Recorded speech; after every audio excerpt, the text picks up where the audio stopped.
If you are just getting started working on improvisation, it is very likely that you have been told that you need to learn the blues scale. Even after you get this under your fingers, though, your solos might sound a little bit like this.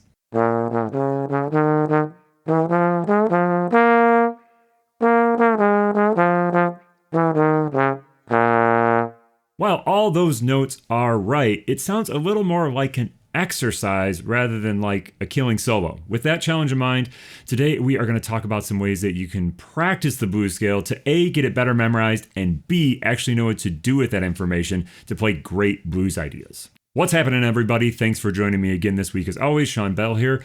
Today we are digging into some stuff that is a little more geared towards maybe a beginning improviser, somebody who's just trying to develop the foundations. However, if you are a more advanced player or maybe you're a teacher, I'd really encourage you to check out some of the stuff we talk about in this lesson because A, it's really great to work with your students, and B, even if you're a more advanced player, some of these concepts you can carry over to some of the other scales or music theory type items you might be working on. Now, if you are a beginner, I'd really encourage you to click on the link down in the description that links you to the virtual studio. Every week there is a free handout that supports this stuff that we work on here. Ideally, we want to learn this through listening, especially when we're talking about the blues. There is so much stuff that's just difficult to write on the page. But if you're just getting going, it can be very useful to have some of this stuff written out for you in front of you so that you can make sure that you're being accurate. You can really build that connection between like, hey, I know what I'm hearing, I know what the notes are on the page, and that is going to set you up for success as you continue to move forward as an improviser. So we're here talking about the blues scale, and I think for most people when we learn the blues scale, we learn it in B flat to start with, especially if you are learning this in school. That is by far the most common key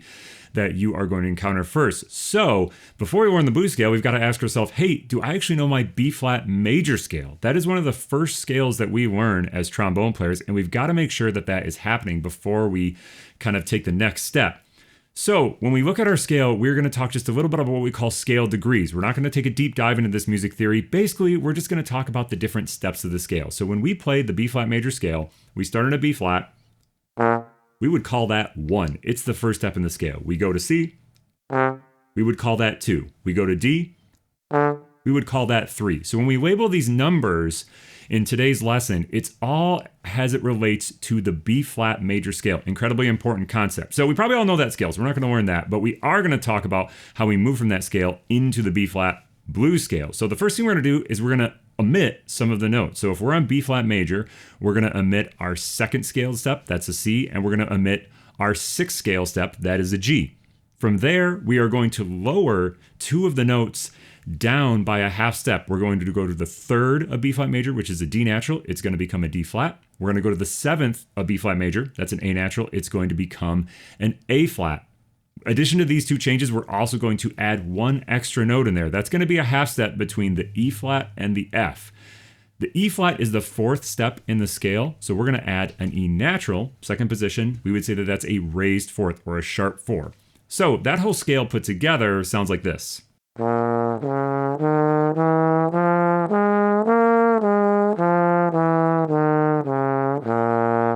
Just to review, that is a scale that is made up of the root or the first step in the scale, the lowered third, the 4th, the sharp 4 or the raised 4th, the 5th, the flat 7, and then the root again on top. If that music theory is new to you, I would encourage you to make sure you know the notes, but also try to engage with some of that information. It is very useful as you continue to improve as an improviser to be able to say, all right, I'm in the key of B flat, I'm playing an F, I'm playing the 5th of B flat. Incredibly useful information.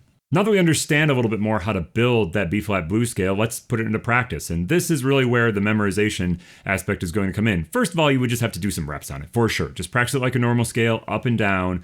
But if you want to take that next step so that you really know it well enough that you can apply it, you've got to practice it in some other ways.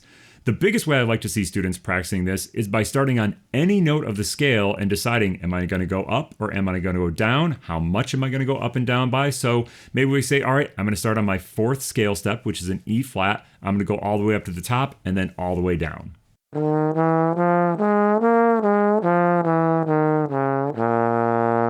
Or we might decide to go from the flat 7 all the way down and then go all the way back up.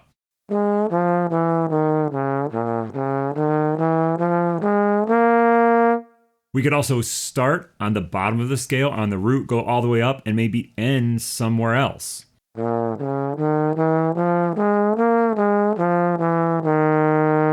Now, so far, we've only been working in this bottom octave of our range. A really important step to be able to apply this across your entire horn is to play it across your entire range. Now, whether you have the high B flat or not, you could certainly probably play this up into your upper octave. Even if you only have up to the D flat or the E flat, play this in sort of an octave plus a couple notes, and maybe take the same approach where you start wherever you want to, go as high as you can, go all the way back down, anything that you can think of to find variation so you get lots of practice moving through the scale in different ways.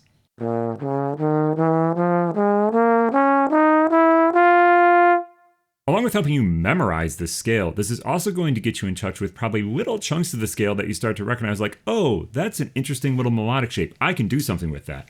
So that takes us to our next step in this process. And the other thing I like to see students working on when they're just starting to work on the blues scale is practicing it in little chunks and trying to find ideas within those chunks. So here, we could break this into any number of notes, 2 notes, 3 notes, 4 notes, whatever. We are going to do it the bottom 3 notes and the top 3 notes. So our bottom 3 notes are a B flat, a D flat, an E flat. Our top 3 notes are an F, an A flat, and a B flat. There's lots of different ideas that you can create with just these couple of notes.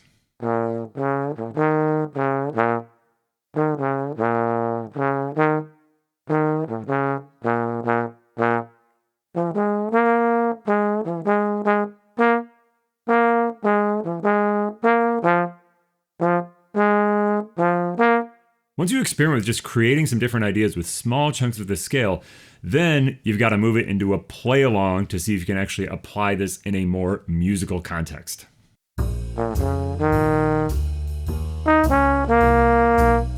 Maybe the top 3 notes.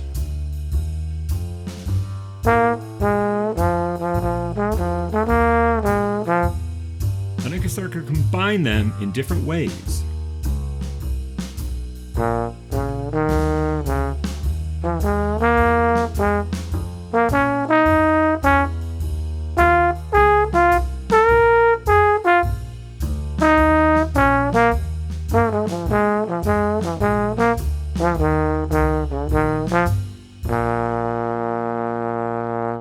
All right, that takes us through this week's lesson on how to work on our blues scale. This is one of the most fundamental aspects of becoming a good improviser when we're talking about playing jazz and all its related styles. The blues scale and the minor pentatonic scale are literally some of the most important things that you can invest time in order to become a good improviser. So make sure that just because this is simple, you don't sort of shortchange yourself on this practice. You'll get a ton of mileage out of this, and especially once you get a little more in-depth listening going on, you'll start to realize that a huge part of the jazz language is this stuff. When you hear the greats play, so many ideas are drawn from this sound.